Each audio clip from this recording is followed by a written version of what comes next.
Malam itu hujan turun dengan deras, menciptakan simfoni alam yang menggema di sepanjang pekarangan rumah besar milik keluarga Larasati. Nada, seorang wanita anggun di usia pertengahan 30-an, berdiri di tepi jendela kamarnya. Tangannya memegang secangkir teh yang mulai mendingin, sementara matanya terpaku pada pemandangan taman yang terselimuti kabut. Hujan menyelimuti semuanya, tetapi ia tahu seseorang masih berada di luar sana. Ardan, pria muda yang bertanggung jawab atas keindahan taman itu.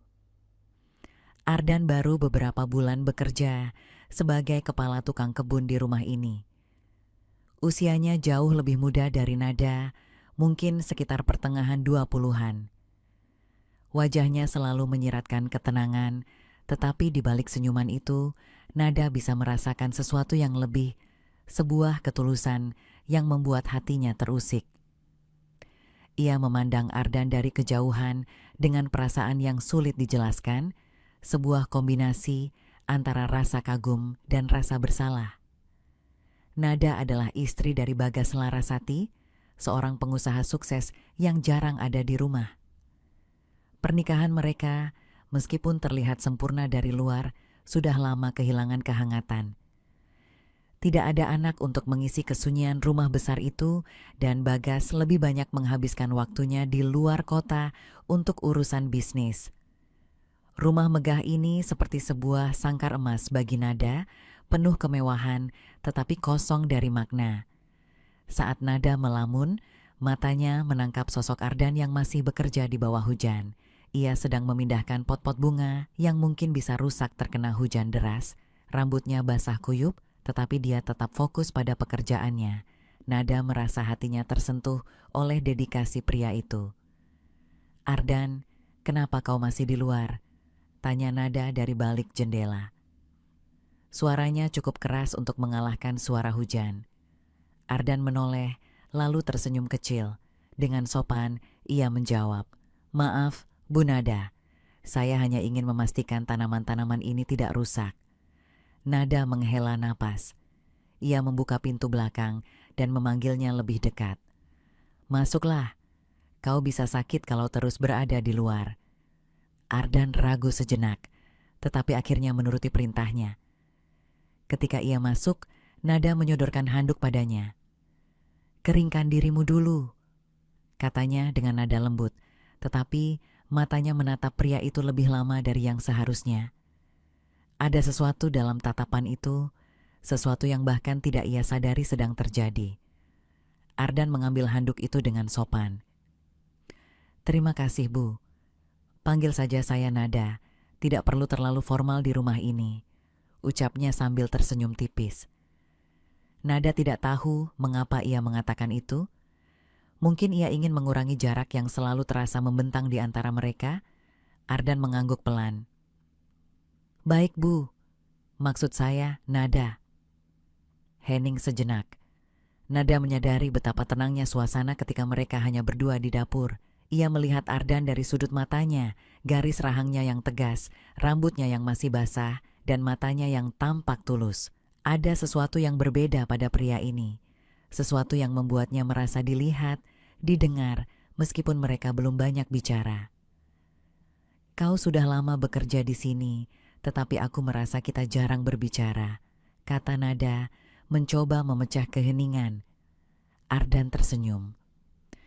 "Saya hanya mencoba fokus pada pekerjaan, Nada. Saya tidak ingin mengganggu." "Kau tidak pernah mengganggu," jawab Nada cepat. Ia terkejut dengan ucapannya sendiri, tetapi ia tidak bisa menariknya kembali.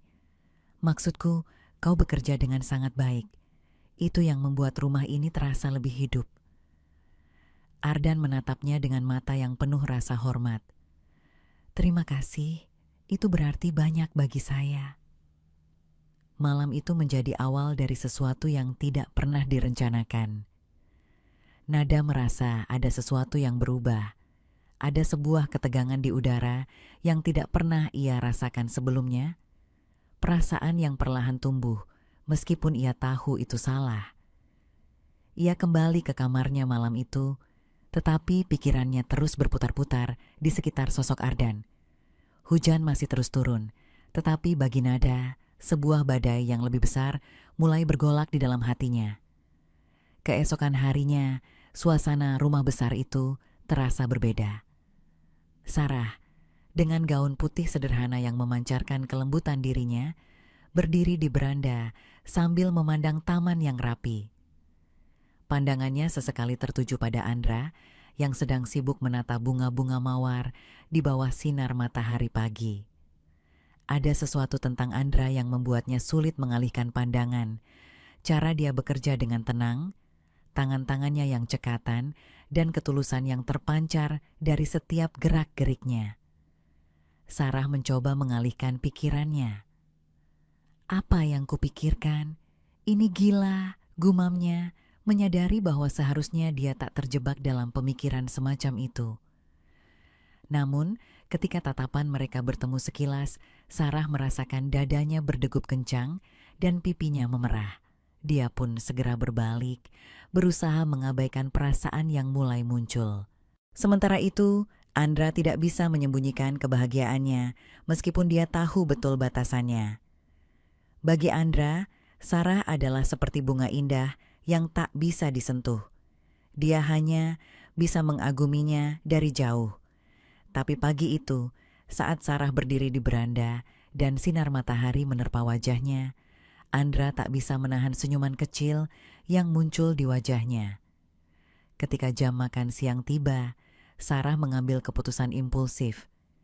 Dia turun ke taman, membawa 2 gelas teh dingin.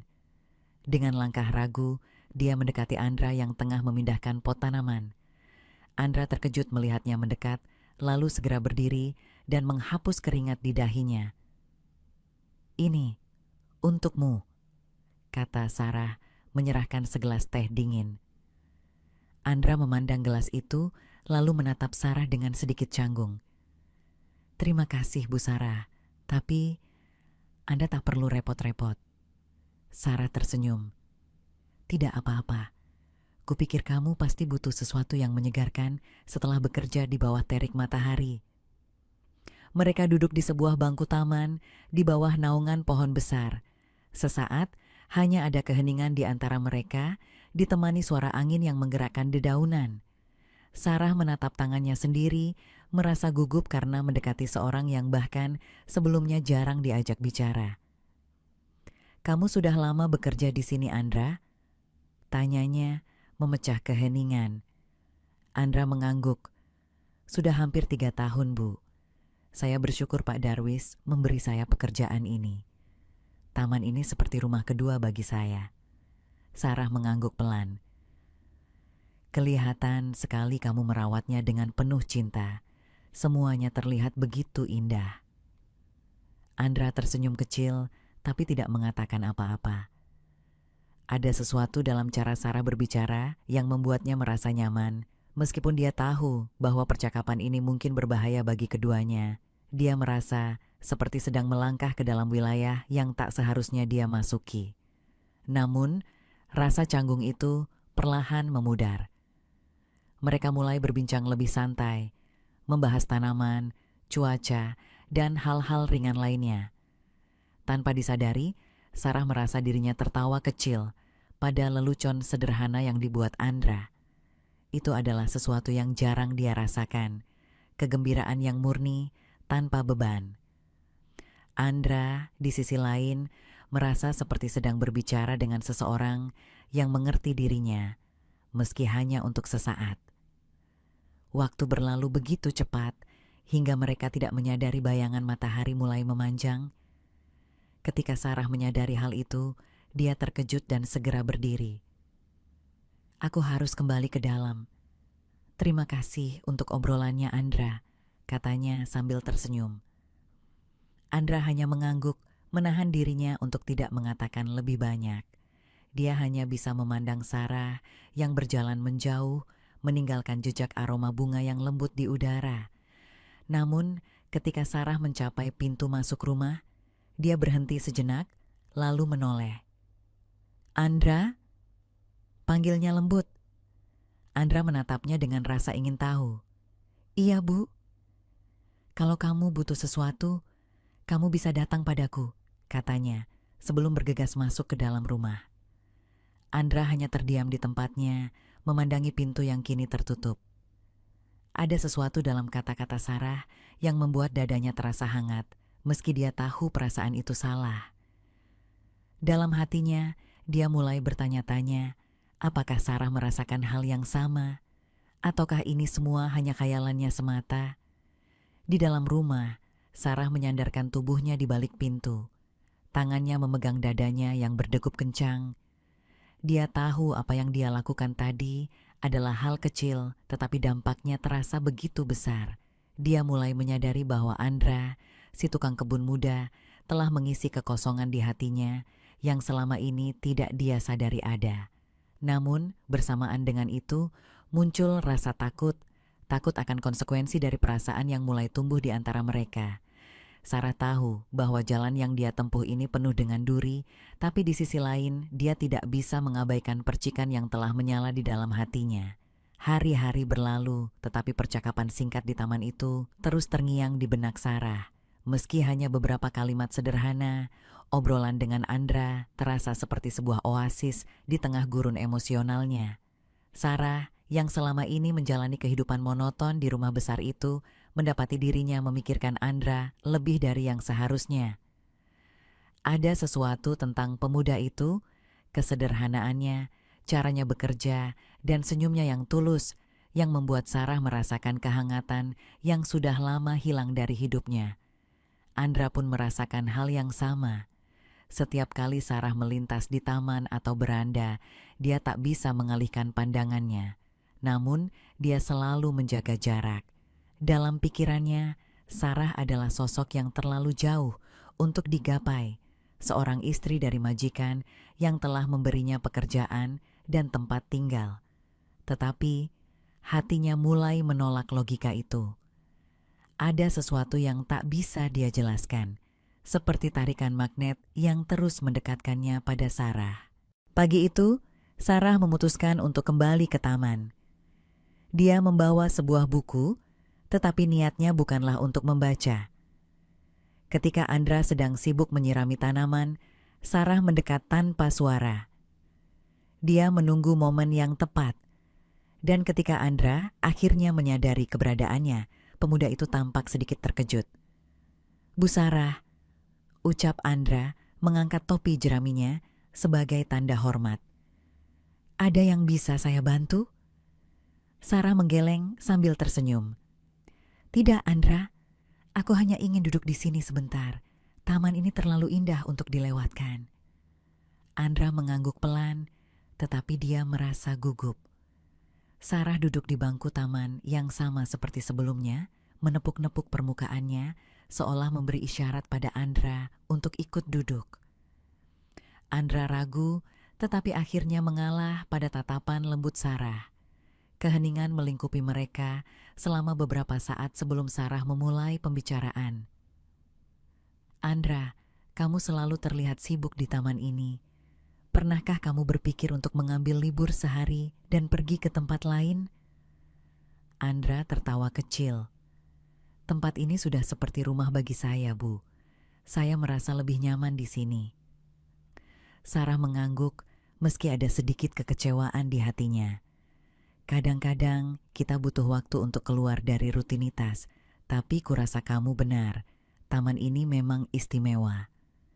Andra tersenyum, lalu bertanya dengan hati-hati, "Bagaimana dengan ibu sendiri? Apakah ibu tidak bosan di rumah sebesar ini?" Pertanyaan itu menusuk hati Sarah. Dia berpaling, menatap ke arah bunga-bunga mawar yang bermekaran. "Kadang-kadang, ya, tapi aku tidak punya banyak pilihan, Andra. Aku hanya berusaha menjalani hari demi hari." Andra terdiam. Dia bisa merasakan kesepian dalam nada suara Sarah, meski wanita itu mencoba menyembunyikannya. Dia ingin mengatakan sesuatu, tetapi kata-katanya terasa tertahan di tenggorokan. Namun, Sarah melanjutkan, "Taman ini, entah kenapa, menjadi tempat yang paling menenangkan untukku akhir-akhir ini. Mungkin karena kamu yang merawatnya." Andra terkejut mendengar itu, tetapi dia menunduk, berusaha menyembunyikan wajahnya yang memerah. "Saya hanya melakukan tugas saya, Bu." "Tugasmu lebih dari itu, Andra," jawab Sarah lembut. "Taman ini hidup karena kamu." Percakapan mereka terhenti ketika suara dering ponsel Sarah memecah keheningan. Sarah mengambil ponselnya, lalu berdiri. "Aku harus kembali ke dalam. Terima kasih, Andra, untuk waktumu." Andra mengangguk, menatap punggung Sarah yang perlahan menghilang di balik pintu rumah. Dalam hati, dia tahu bahwa sesuatu yang tak terucap telah terjalin di antara mereka. Sementara itu, Sarah masuk ke kamarnya dengan pikiran yang kalut. Perasaan itu semakin kuat, semakin sulit diabaikan. Dia sadar bahwa kedekatan ini bisa menjadi bencana, tetapi di sisi lain dia tidak ingin berhenti. Untuk pertama kalinya dalam waktu yang lama, Sarah merasa hidup kembali, dan itu semua karena seorang tukang kebun muda yang sederhana. Malam itu, Sarah duduk di beranda rumahnya, ditemani secangkir teh hangat yang tidak disentuh. Angin lembut menyapu wajahnya, tetapi pikirannya terlalu kusut untuk menikmati ketenangan malam. Percakapan terakhirnya dengan Andra di taman masih membekas di hatinya. Dia tahu bahwa apa yang dia rasakan salah, sangat salah. Namun, semakin dia mencoba melawan, semakin perasaan itu menguasainya. Sarah memejamkan mata, membayangkan wajah suaminya, Adrian. Dia adalah pria yang baik, tetapi hubungannya dengan Adrian sudah lama kehilangan kehangatan. Rumah besar ini seperti penjara sunyi yang hanya diisi rutinitas dan formalitas. Di sisi lain, Andra, dengan kesederhanaan dan ketulusannya, telah menjadi secercah cahaya yang membuatnya merasa dihargai dan hidup kembali. Ketika sedang larut dalam pikirannya, langkah kaki terdengar dari arah taman. Sarah membuka matanya dan mendapati Andra berdiri ragu di dekat tangga beranda. "Maaf, Bu Sarah," ujar Andra pelan, suaranya penuh kehati-hatian. "Saya melihat lampu berandanya masih menyala. Apakah Ibu baik-baik saja?" Sarah menatapnya sejenak, lalu tersenyum tipis. "Aku tidak bisa tidur, Andra. Mungkin terlalu banyak yang ada di pikiranku." Andra mendekat perlahan, tetapi tetap menjaga jarak sopan. "Jika Ibu butuh seseorang untuk mendengarkan, saya di sini." Sarah merasa hatinya bergetar mendengar kalimat itu. Ada ketulusan yang tak bisa dia abaikan. "Terima kasih, Andra. Tapi aku tidak ingin membebanimu dengan masalahku." "Tidak ada beban, Bu," jawab Andra mantap. "Kadang berbicara bisa membuat hati lebih ringan." Sarah menghela napas panjang, lalu memutuskan untuk jujur, meski hanya sedikit. "Aku merasa terjebak, Andra, dalam hidup ini, dalam semua aturan dan harapan, dan aku tidak tahu apa yang harus kulakukan." Andra mendengarkan dengan saksama, matanya penuh perhatian. "Setiap orang punya pilihan, Bu. Meski sulit, kita selalu bisa memutuskan jalan yang terbaik untuk kita." Kata-kata Andra terdengar sederhana, tetapi bagi Sarah, itu seperti dorongan yang dia butuhkan. Dia menatap Andra dengan pandangan penuh rasa terima kasih. Namun, tatapan itu segera berubah menjadi sesuatu yang lebih dalam. Keheningan di antara mereka dipenuhi oleh perasaan yang tak terkatakan, seolah-olah dunia berhenti hanya untuk mereka berdua. "Andra," ucap Sarah pelan, suaranya bergetar. "Aku tahu ini salah, tapi aku tidak bisa mengabaikan apa yang kurasakan." Andra terdiam, mencoba menguasai dirinya. "Saya juga, Bu. Tapi kita harus berpikir dengan hati-hati. Ini bukan hanya tentang kita, tapi juga orang-orang di sekitar kita." Kata-kata itu membuat Sarah tersadar. Dia menyadari bahwa perasaan ini, betapapun kuatnya, tidak bisa menjadi alasan untuk menghancurkan hidup mereka masing-masing. Hubungannya dengan Andra mungkin telah memberinya harapan dan kehangatan, tetapi itu tidak berarti dia bisa melupakan tanggung jawabnya. Sarah menarik napas panjang, mencoba menguatkan dirinya. "Andra, aku berterima kasih atas semua yang kamu lakukan untukku. Tapi aku pikir kita harus berhenti di sini." Andra menundukkan kepalanya, meski ada kekecewaan yang terpancar dari wajahnya. Saya mengerti, Bu. Saya hanya ingin Ibu tahu bahwa saya akan selalu menghormati Ibu, apapun yang terjadi. Sarah tersenyum kecil, meski air mata mulai menggenang di matanya. Kamu adalah orang yang istimewa, Andra. Aku berharap kamu menemukan kebahagiaanmu, dan aku akan mencoba menemukan milikku. Andra mengangguk, lalu perlahan mundur, kembali ke taman. Sarah memandangnya hingga sosoknya menghilang di balik kegelapan malam. Malam itu, Sarah merasa hatinya kosong sekaligus lega. Dia tahu bahwa keputusan ini sulit, tetapi inilah yang benar. Meski kehilangan Andra akan menyakitkan, dia harus menemukan caranya sendiri untuk memperbaiki hidupnya tanpa melukai orang lain. Di tempat yang berbeda, Andra duduk di bangku taman, memandangi bintang-bintang yang bertaburan di langit. Dalam hatinya, dia tahu bahwa perasaan ini akan tetap ada, tetapi dia juga tahu bahwa melepaskan adalah bentuk cinta yang paling murni. Kisah mereka mungkin tidak berakhir seperti dongeng, tetapi di dalamnya terdapat pelajaran tentang keberanian, pengorbanan, dan bagaimana cinta sejati terkadang berarti melepaskan demi kebaikan bersama,